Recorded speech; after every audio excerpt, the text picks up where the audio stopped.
Thank you for watching Rough Day Gaming. This is Nikki, and today is Vlogmas Day 7. I am bringing to you a review of Planet Zoo. I'm just going to kind of show you around really quick at a zoo that I created just the other day. I have already spent hours and hours and hours in this game, but just so you know a little bit more about this is from Frontier Development. It is basically a simulation management building game. There's multiple ways to play, but what I'm doing here is playing through one of the scenarios of a zoo that was based in Canada.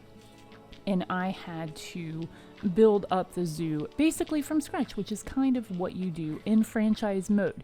It is a little scary because you have to just use your imagination, but then the animals and the management kind of tells you what to do and what you should do next, which is what I like about career mode. It does kind of throw you to the wolves, pun intended, but it still feels like a tutorial in a sense. So this was a lot of fun. I learned a lot in this zoo, particularly because I made a lot of mistakes. Here we have peafowls. They mate like crazy. I had no idea.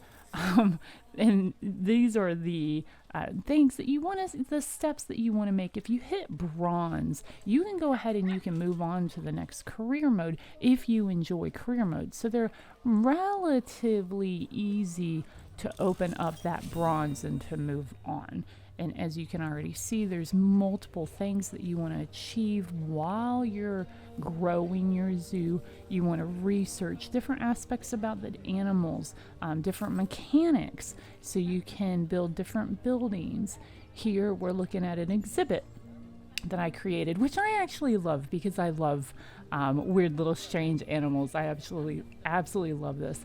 And we're in the Zoopedia and we find out about their natural habitat, how good they are with other species of the same kind.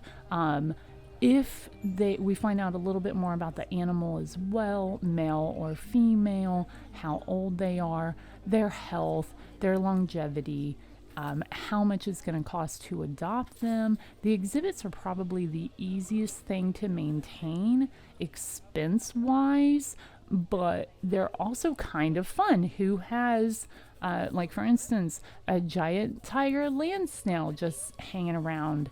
And as you research, you learn more fun facts that are actual facts about the animals, which just makes this game even more interesting. As you look around in the Zoopedia about all these animals, you're also learning. This does not feel like an educational game, but I've already learned quite a bit about the different animals that are in here. For instance, my first big animal was an American bison. I was very excited to buy the bison.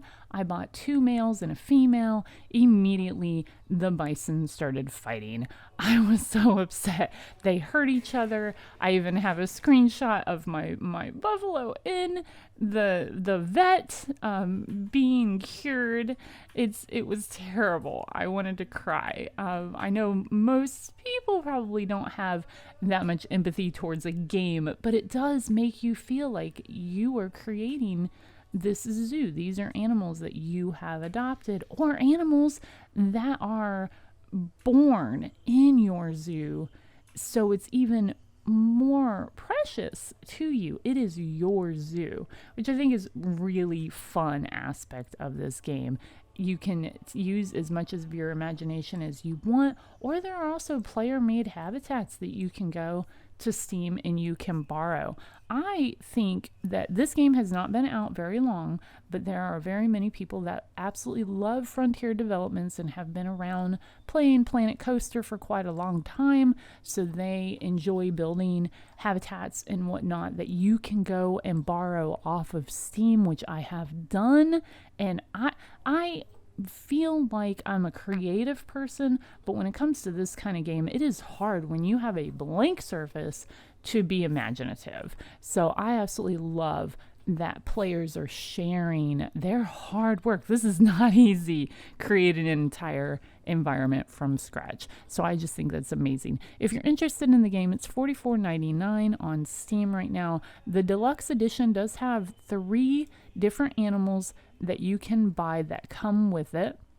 It's a hippopotamus, I believe an alligator, and a pygmy hippopotamus, a Thompson's gazelle, and a Komodo dragon for $11.99. You also get backgrounds and the official soundtrack, which I also really like. It's very calming, and although I do tend to listen to Audible because I enjoy pausing the game, because this is a time management game. I do like to pause, and even though the music is still there, I want to be able to read a book, to listen to a book while I'm building my habitats. So this is a game that's going to be good for people that want to sit back and relax on that pause button. When you're in career mode, it is not as relaxing. There are a lot of quests that you have to hit, and marks that you have to hit. For instance, making your guests have a certain percentage of education is very difficult. That is the bane of my existence right now. Or making sure your staff is happy, always making sure your animals are happy.